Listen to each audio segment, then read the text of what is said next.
하나님의 말씀 다 같이 보겠습니다. 누가복음 2장 29절부터 35절까지만 보겠습니다. 누가복음 2장 29절부터 35절까지 다 함께 찾으신 분들 같이 읽겠습니다. 주제여, 이제는 말씀하신 대로 종을 평안히 놓아 주시는도다. 내 눈이 주의 구원을 보았사오니 이는 만민 앞에 예비하신 것이요 이방을 비추는 빛이요 주의 백성 이스라엘의 영광이니이다 하니, 그의 부모가 그에 대한 말들을 놀랍게 여기더라. 시몬이 그들에게 축복하고 그의 어머니 마리아에게 말하여 이르되, 보라, 이는 이스라엘 중 많은 사람을 패하거나 흥하게 하며 비방을 받는 표적이 되기 위하여 세움을 받았고, 또 칼이 내 마음을 찌르듯 하리니 이는 여러 사람의 마음의 생각을 드러내려 함이니라 하더라. 아멘. 오늘 말씀 제목이 예배 속에 임하는 빛입니다. 오늘도 여러분과 저를 예배 속에 부르신 주님께서 세상에 보이는 이런 가시광선, 이런 형광등의 빛이 아닌 영적인 빛을 오늘 이 자리에 또 여러분에게 집중적으로 비추시는 그런 날인 줄 믿습니다. 제가 계속 고민하고 여러분하고도 함께 고민하고 싶은, 고민만 하면 안 되겠죠. 기도하고 인도받아야 될 제목이 있습니다. 이게 지금 다윗의 장막이라고 서론에 여러분 주제를 드렸는데, 이 다윗의 장막이 참 오묘한 성경의 내용입니다. 이 다윗의 장막에 법궤가, 언약궤가 들어올 때 여러분 잘 아시죠? 춤을 추고 기뻐하며 그 언약궤를 맞이하는 그 찬양의 모습들이 나오죠. 어떻게 하면 우리가 이 땅에 이 시대를 살아가는 다윗과 같은, 그리고 다윗과 장막 같은 그런 하나님이 기뻐하시는 예배와 예배의 자리를 만들 수 있을까? 이게 지금 계속 하나님께서 제 마음에 강력하게 주시고 있는 질문이고 또 마음입니다. 함께 여러분도 좀 질문하고 고민하고 기도하고 인도받았으면 좋겠는데요. 참 신비로운 게요, 알다시피 우리 이번 주에 요한복음 4장 24절 말씀을 같이 좀 나눴잖아요. 하나님은 영이시니 영과 진리로 예배할지니라 했는데, 예배하는 자가. 그런데 이 구약에서 다른 신약의 예배가 뭐였죠? 휘장이 없어요. 또 양과 소 희생 제물을 지금 드릴 필요가 없어요. 근데 이 다윗의 장막이 너무나 신기한 것은, 그때는 뭐가 없었습니까? 이미 모세의 장막하고는 달라요. 그리고 아직 성전이 지어지기 전이에요. 그렇다면 이 언약궤가 모셔진 장소에, 그곳에서 예배를 드리는데 어떻게 예배를 드렸을까요? 분명히 성막이 있어야 되고, 성막에는 지성소가 있고 성소가 있고, 지성소와 성소를 가로막는 휘장이 있어야 되잖아요. 그리고 대제사장만이 겨우라는 표현이 좀 그렇지만 맞는 표현이잖아요. 들어갈 수 있는 그 장소가 있어야 되는데, 이 다윗의 장막만큼은 하나님이 그것을 뭐라고 해야 되나요? 무장해제하셨어요. 그곳에서는 이 휘장이 없어요. 그곳에서 정말로 이 다윗이 온 백성들과 함께 찬양하며 예배를 드렸습니다. 근데 그것을 기뻐하셨어요. 참 미스테리한 구약의 사건이기도 합니다. 그리고 구약의 성경의 이 말씀을 가지고 아모스는 다윗의 장막을 회복하겠다, 사도행전 15장에도 다윗의 장막을 다시 회복하겠다라는 표현을 하고 있습니다. 그 다윗의 장막이 회복하는 그 부분 안에는 또 무슨 말이 있냐면, 열방이 돌아오는 것을 이야기해요. 이방인들이 다 돌아와서 하나님을 예배하는, 지금 오늘날의 예배를 하나님 말씀하고 있습니다. 그래서 이 다윗의 장막이 참 오묘하고 미스테리하지만 분명한 것은 하나님이 너무나 기뻐하시는 장막이었고, 하나님이 너무나 기뻐하신 예배였던 것만은 확실합니다. 그 다윗의 중심을 아셨잖아요. 성전을 지으려고 한 다윗의 마음. 그때 하나님 뭐라고 말씀하는지 알죠? 성전을 지으려는 다윗의 마음을 너무 기뻐하시고 내가 성전을 짓겠다는 거예요. 네. 분명히 다윗이 지었고 다윗을 통해 솔로몬이 지었지만 내가 짓겠다는 거예요. 이게 무슨 말입니까? 솔로몬이 지었잖아요. 솔로몬이 다 지었고 다윗이 준비를 다 했잖아요. 근데 하나님은 내가 너의 집을 짓겠다. 그것도 영원히 무너지지 않는 너를 위한 하나님의 나라, 왕권을 회복하고 무너지지 않는 집을 짓겠다. 그 이야기를 했습니다. 결국 이 이야기가 무슨 이야기죠?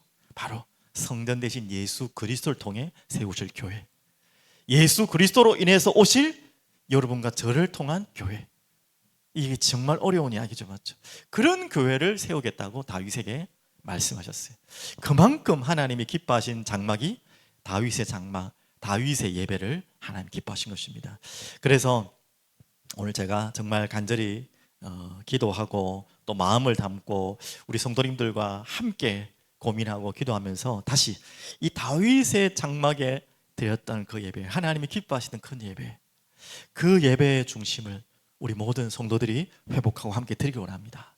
그렇게 좀 고백하면서 하나하나 기도 중에 마음에 주신 마음들이, 그렇다면 지금까지 우리가 드렸던 예배에 갱신하고 개혁해야 될 부분이 뭘까라고 질문을 하니까 제일 먼저 마음에 주시는 마음이 우리는 예배를 드리는 것이다. 맞죠? 우리 잘 아는 내용이잖아요.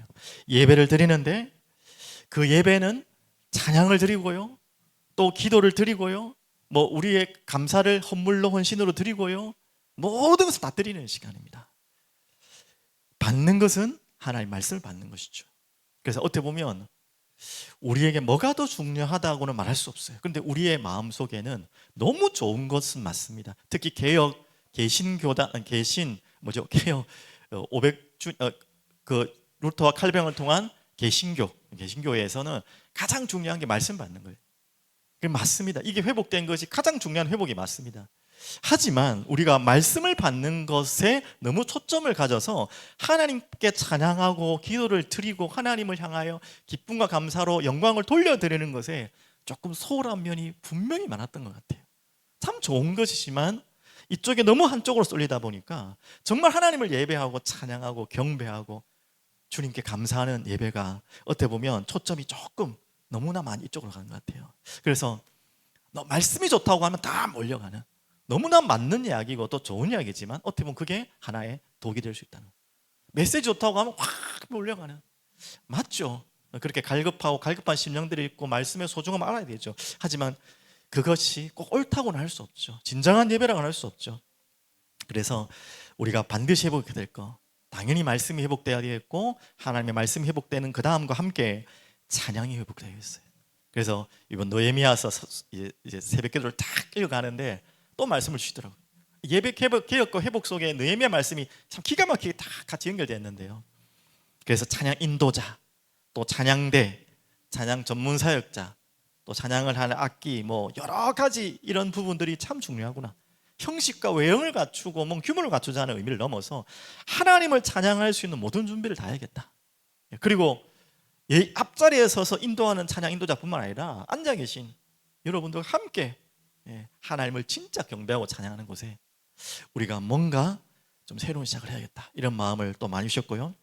이런 마음들을 딱 주는 가운데 한 가지가 뭐냐면, 이 모든 것을 하려면 결국은 성령의 바람이 불어야겠구나, 성령께서 역사하셔야겠구나, 그러려면 기도해야겠구나 마음이 들었어요. 그래서 저녁에 좀 밤에 와서 예배, 오늘 수요일 금요일 말고 좀 교회 예배당에서 기도를 하려고 하는데 일합니다. 이 위에서 항상 이렇거든요. 이 시간 되면 이런 식으로. 그래서 최대한 제 찬양 소리를 크게 하는데도 위에 소리 더 커요. 그래서 막 그제는 그래서 안 좋다는 말이 아니라 좋은 건 하나 발견했는데, 너무 처음엔 짜증이 나가지고 부르짖어서 막 기도한 거예요. 누가 좋다 보자 그래. 위에 마이크가 큰가 내가 큰가 보자 하고 문 다 열어놓고 막 8시 9시 막 부르짖고 했는데, 처음에 성질나서 기도했는데 이게 기도가 되는 거예요. 죄송한 말, 하나님께는 좀 죄송한 말이지만 당연히 뭐 성질나서 기도했겠습니까? 좀 크게 조용히 기도하니까 집중이 안 되는 거예요. 쉽게 말하면 위에 소리가 너무 들려서. 그래서 막 부르짖고 막 기도했어요. 안 들리도록 위에 소리가. 그랬는데 제 마음에 감동도 주시고 또 여러분을 향한 또 메시지도 오늘 나중 결론적에 나오지만 주시더라고요.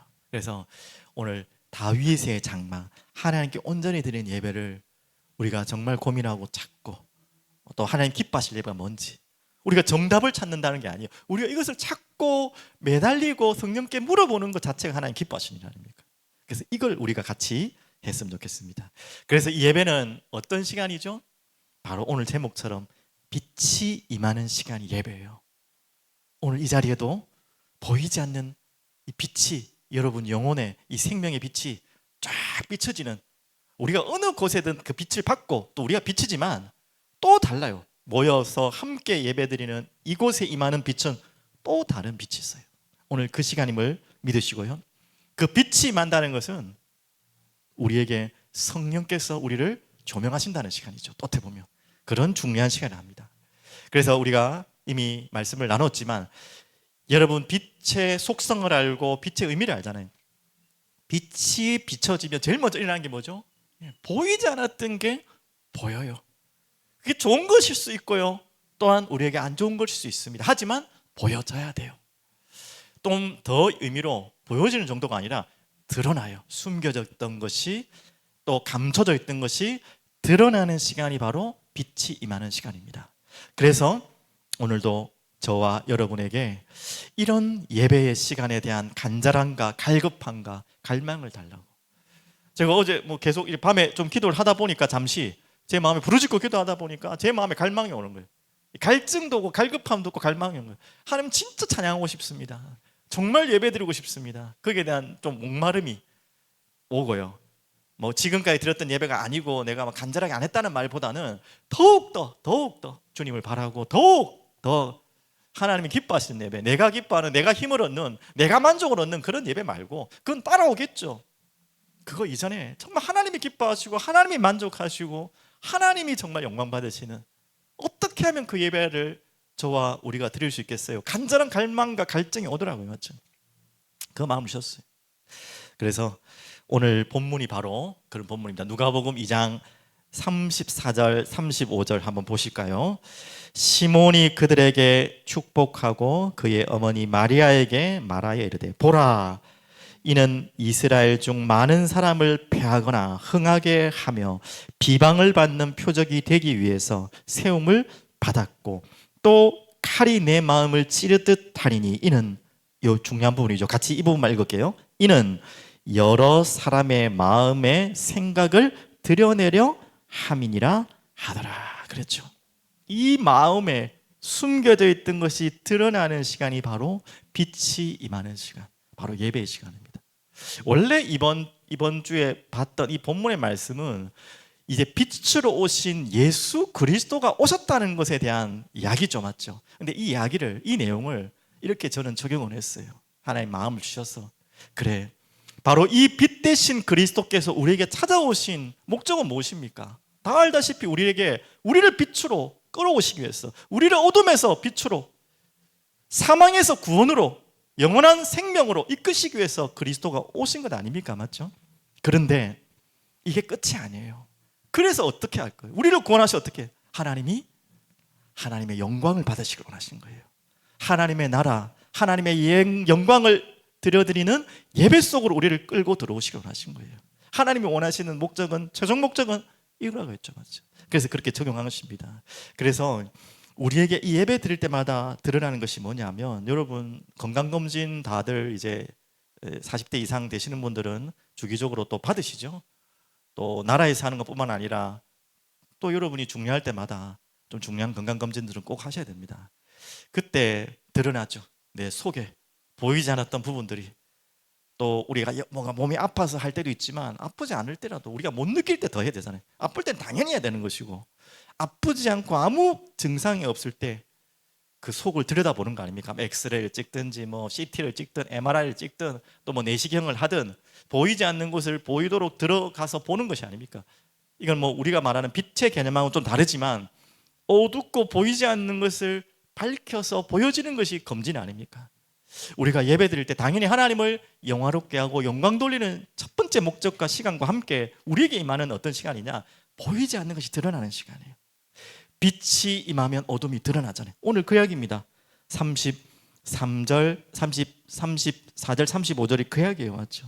자, 빛이 임하니까 빛을 거부하는 자들이 드러나고요, 또 빛이 임하니까 그 빛에 감격하며 기뻐하는 자들이 보입니다. 감격하고 기뻐하는 자들이 바로 오늘 두 인물이죠. 시몬과 누굽니까? 안나라는 인물들이 나왔죠. 기다리고 기다렸던 그 빛이 임했을 때 일어났던 반응 보십시오. 28절 보십시오. 시몬이 아기를 안고, 이 아기 빛 대신 예수 그리스도를 안고 하나님을 찬송하며, 주님, 주제여 주님이란 말이죠. 이제는 말씀하신 대로 종을 평안히 놓아주신도다. 내 눈이 주의 구원을 보았사오니 이는 만민 앞에 예비하신 것이요 이방을 비추는 빛이요 주의 백성 이스라엘의 영광이니이다. 이렇게 감격하며 기뻐하며, 또 안나처럼 8절입니까? 마침 이때 금식하고 기도하고 그 빛을 기다렸던 안나에게 빛이 임하니까 하나님께 감사하고 예루살렘의 속량을 바라는 모든 사람에게 그에 대하여 말하고 감격하고 기뻐할 뿐만 아니라 선포하고 증거하고 전달하고 빛이 임하니까요, 그 빛에 대한 반응들이에요. 이런 분들이 있는 반면 대부분의 사람들은요, 이 반응과 다른 반응을 보였습니다. 어떤 반응을 보였죠? 요한복음 1장 5절에 빛이 어둠에 빛이 돼 어둠이 깨닫지 못하더라. 깨닫지 못한 정도가 아니에요. 요한복음 1장 11절에는 자기 땅에 오매 자기 백성이 영접하지 아니하였으나, 그렇게 나왔죠. 빛이 임할 때 일어나는 반응입니다. 자, 이렇게 빛이 임하면 예배 속에 오면 드러나요. 분명히 다 드러나요. 그리고 여러분 개인적으로도 드러납니다. 여러분 마음속에 감춰져 있던 어둠이 드러나요. 여러분 예배를 통해서 뭐 검진하라는 말은 아니에요. 그것 때문에 예배드리라는 말은 더욱 아닙니다. 하지만 여러분이 빛으로 나오는 그 시간에 보이든 보이지 않든, 드러나고 싶든 드러나고 싶지 않은 감춰져 있던 모습이든 다 드러나게 돼 있어요. 그게 나쁜 것이 아닙니다. 드러나야지 변화가 시작돼요. 맞죠? 오늘 그 시간이 바로 예배입니다. 그러면서 함께 연결되어서 뭐가 드러나야 되죠? 이게 드러나야 돼요. 우리가 예배 때마다 드러나야 될 것. 갈라디아서 4장 4절 5절, 우리 이 말씀은 제가 찾아놨는데요, 같이 한번 읽어보겠습니다. 때가 참에 하나님이 그 아들을 보내사 여자에게서 나게 하시고 율법 아래 나게 하신 것은 하나님이신데 왜 이 율법 아래 나게 하시고, 오늘도 본문 알겠지만 율법의 행위들을 태어난 아기 그대로 합니다. 그 이유가 뭘까요? 이분도 죄가 있기 때문에 연약해서가 아니죠. 그 이유는 바로 이겁니다. 5절에 나와있죠.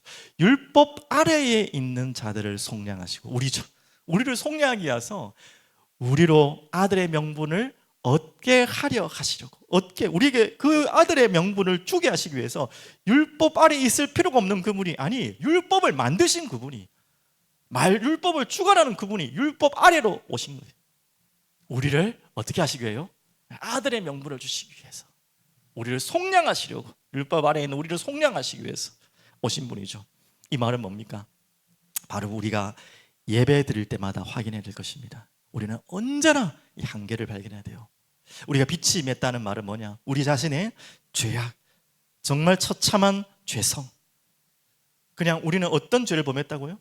지독한 살인자와 같은, 그리고 사형수와 같은, 도저히 풀려나올 수 없는 가망 없는 인생이고, 도저히 치료받을 수 없는 완전한 불치병 가운데 불치병에 걸린 인생이 우리들이에요.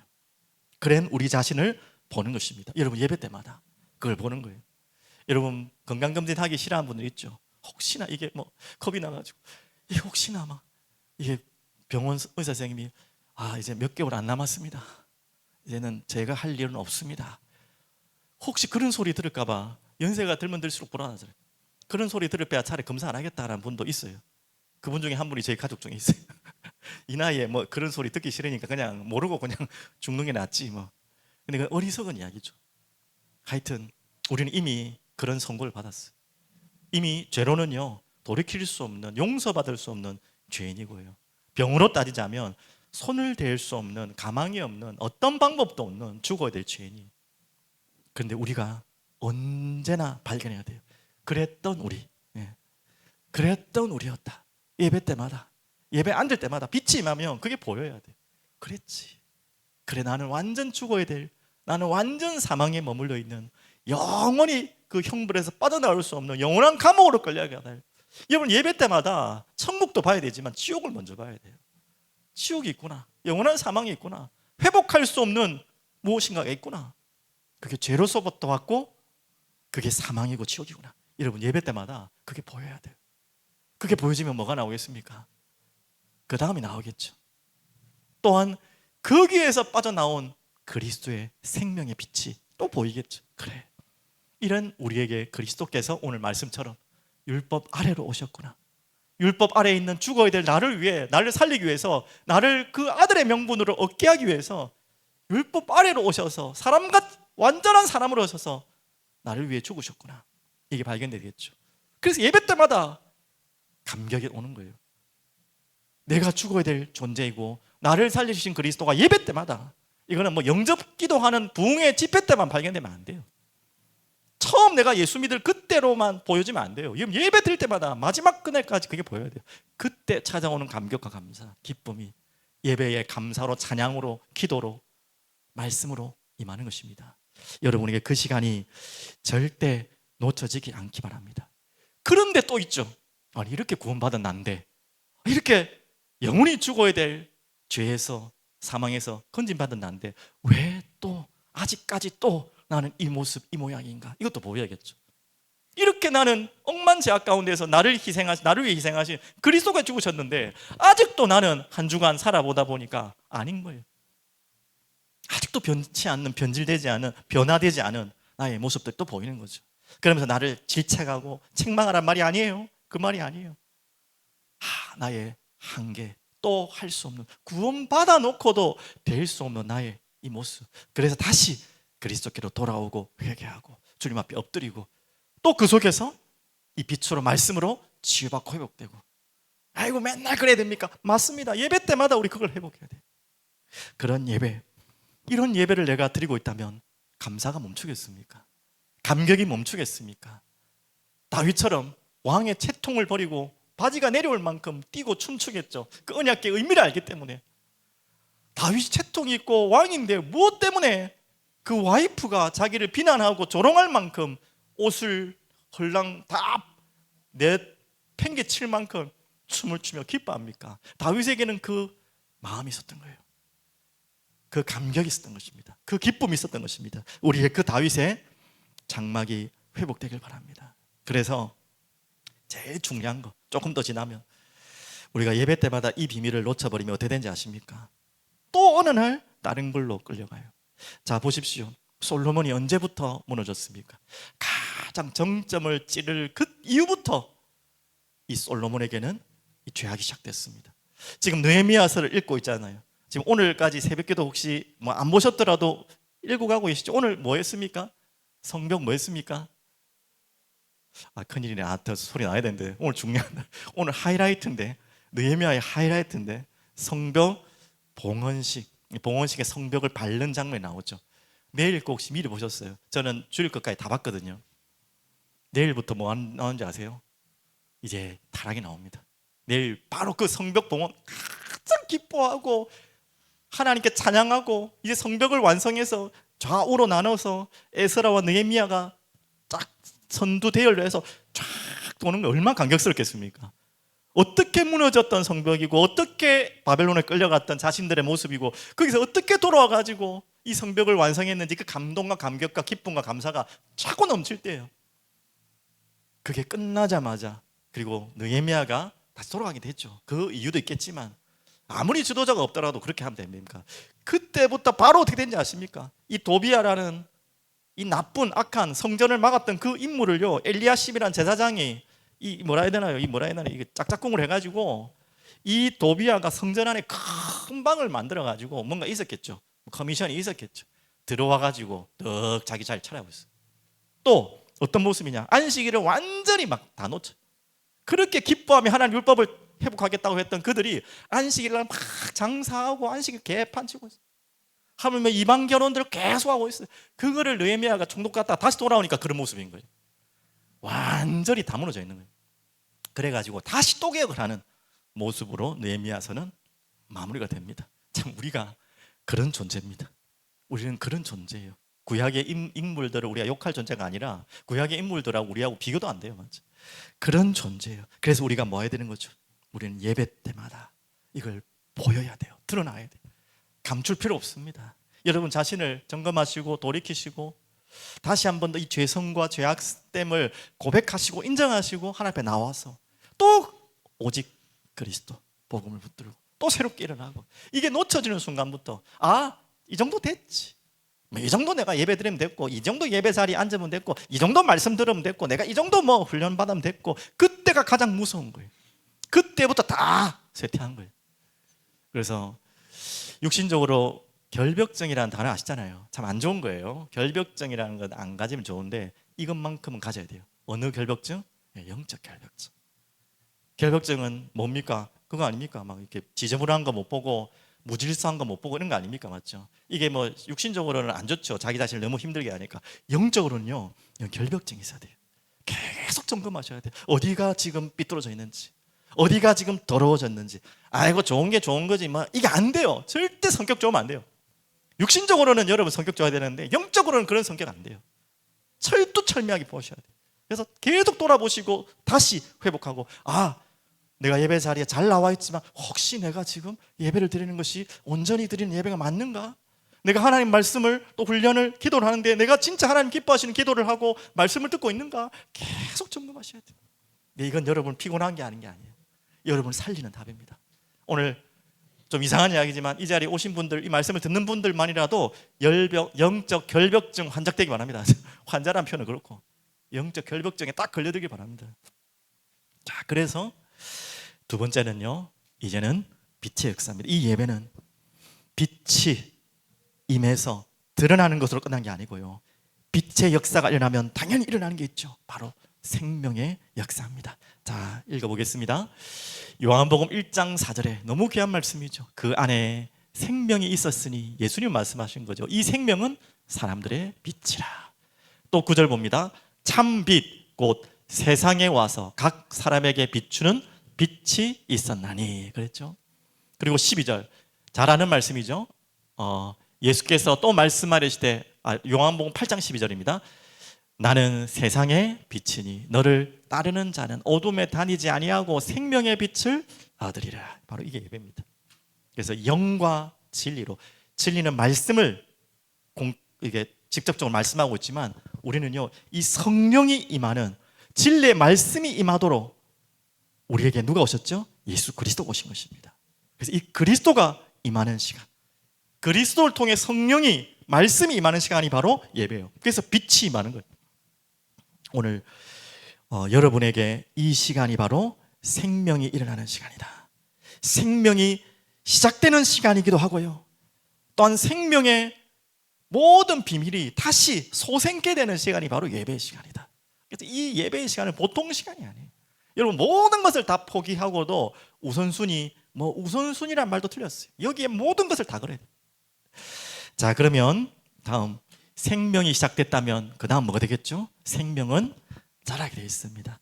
성장하게 되어 있습니다. 그 성장하는 과정 가운데 중요한 게 치유죠. 우리가 어떻게 보면요, 우리 너무나 병들이 있었고 병들이 있기 때문에 이 성장에 가장 중요한 것이 치유입니다. 치유받는 만큼 성장되는 거예요. 그래서 성장하면 또 결과는 열매 맺겠죠.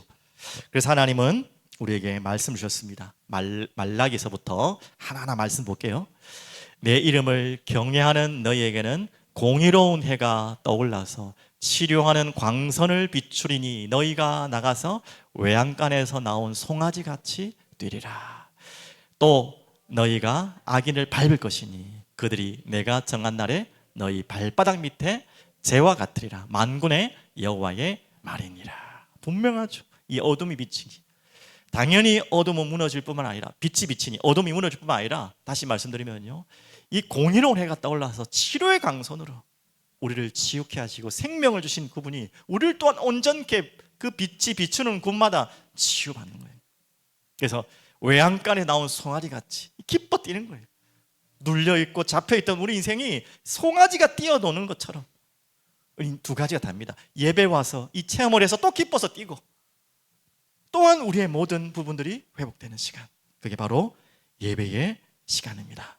그리고 요한 1서 1장 5절에서 7절 다 같이 한번 볼게요. 우리가 그에게서 듣고 너희에게 전하는 소식은 이것이니 곧 하나님은 빛이시라.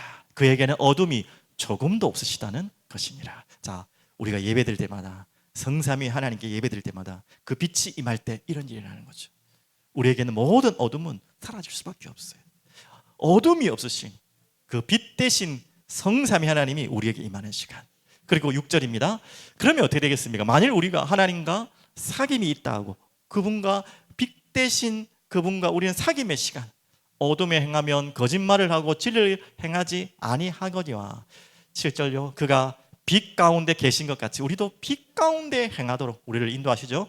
우리가 서로 사귐이 있고 그 아들 예수의 피가 우리를 모든 죄에서 깨끗하게 하실 것이요 우리에게 생명 주시고 우리를 그 빛 가운데로 계속 우리를 치유하시고 인도하시는 그 시간이 바로 이 예배의 시간입니다.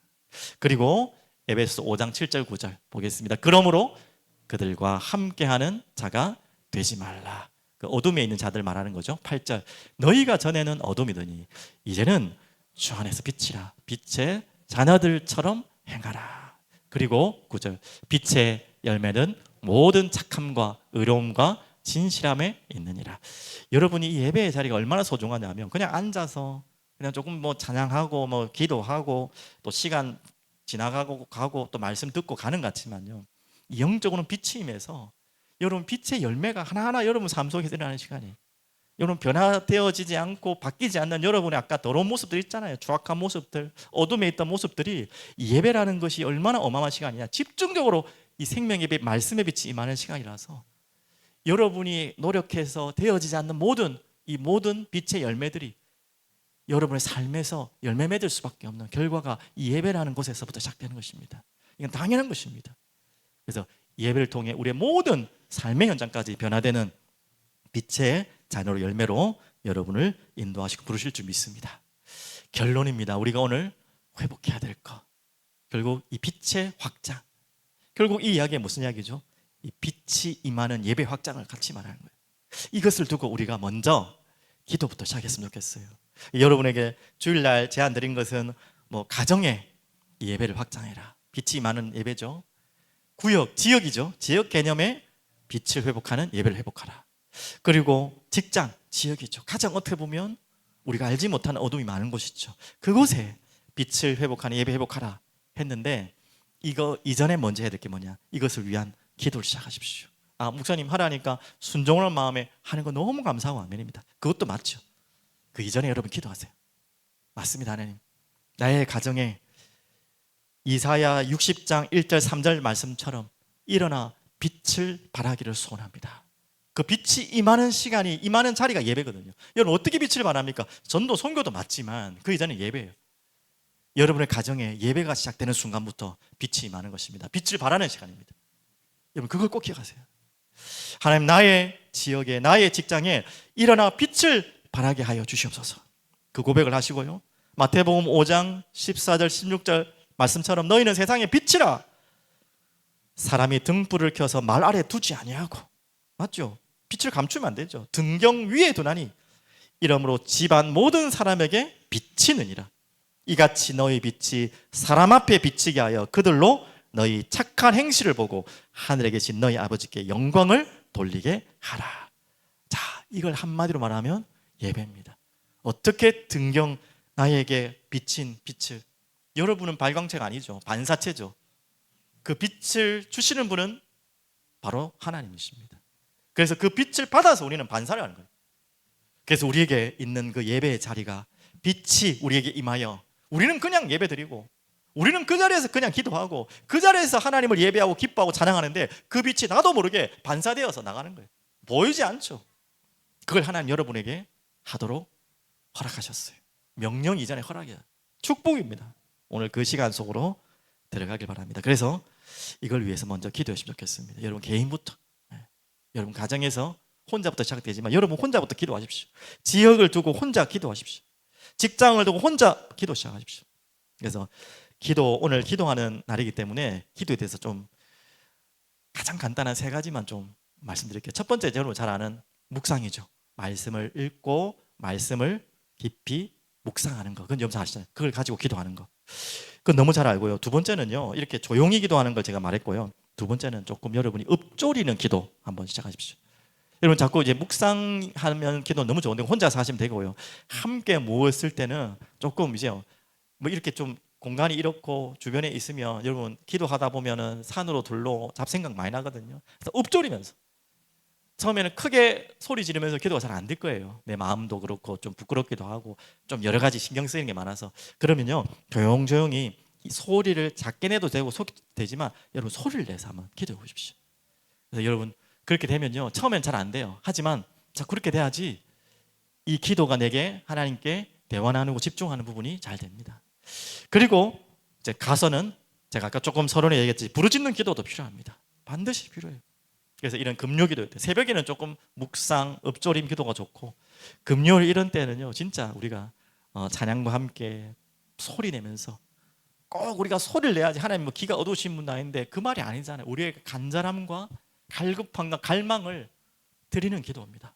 소리를 내는 것이 목적이 아니라 간절함과 갈급함을, 그래서 이런 소리 지르면서 부르짖는 기도가 반드시 필요합니다. 맞죠? 그래서 이런 기도들을 여러분 하나하나 찾으시면서 하나님 앞에 나와 여러분이 빛이심을, 또 빛 대신 그리스도의 그 비밀을 증가하는 예배자로 여러분들이 시작하는 그런 시간 되길 바랍니다. 중요한 기도 제목들이 많아요. 나중에 기도하겠지만 우리 야유회를 두고도 기도해 주시고, 또 10월 27일은 종교개혁 주일인데 그날 우리 한국교회 지금 뭐 연주수나 이런 상황들 보셨죠? 지금 한국교회 거의 많은 교회들이 뭐 100만, 200만이 서울에서 함께 광화문 중심으로 예배를, 그곳에서 연합 예배를 준비하고 있습니다. 뭐 저희들이 뭐 저쪽 그쪽 갈 수 있는 사정은 이 자리에서 어렵겠지만 또 유튜브로도 볼 수 있기 때문에, 오해하기 때문에 여러분 집중 기도해 주십시오. 지금 뭐 동성애법, 또 뭐죠? 차별금지법 지금 굉장히 심각한 상황이기 때문에 지금부터라도 여러분 정말 이때는 부르짖고 기도해야 될 시간입니다. 그리고 우리 교회 이제 세례식, 첫 번째 세례식이죠. 기도해 주시고, 그리고 우리 교회 아이들, 또 우리 성도님들, 또 기세가족들 중심으로 여러분 나중에 또 기도하겠지만 오늘 좀 부르짖고 기도할 수 있는 그런 시간 되면 좋겠습니다. 우리 하나님께 찬양 드리겠습니다. 기도하고 찬송가 539장을 찬양할 텐데요, 저는 기도할 때 제일 떠오르는 찬양하면 많지만 저는 539장이 제일 많이 떠오르더라고요. 후렴만 제가 드리면 주 예수께 조용히 나가, 이 조용히 나간다고 해서 조용히 기도하라는 말은 절대 아니에요. 우리의 마음을 그렇게, 내 마음을 쏟아놓으라. 늘 은밀히 보시는 주님 큰 은혜를 베푸시, 이 고백입니다. 제가 한번 기도하고 우리 이 찬양으로 기도하며 함께 나아가겠습니다. 주님 앞에 나아가겠습니다. 주님 감사와 찬양과 영광을 돌려드립니다. 예수님 앞에 우리가 나왔습니다. 주님 앞에 나왔습니다. 간절히 나왔습니다. 주님 앞에 엎드려 기도하는 하나님의 사람들의 기도를 들어주시고, 아니 이 기도하는 하나님의 사람들의 마음을 성령께서 인도하시고 주장하여 주시옵소서. 주님께, 성령께 이끌려 간절히 부르짖고 또 하나님을 바라보며 기도하는 기도의 사람들이 일어나게 하여 주시옵소서. 만왕의 왕 되신 예수 그리스도 이름으로 기도합니다.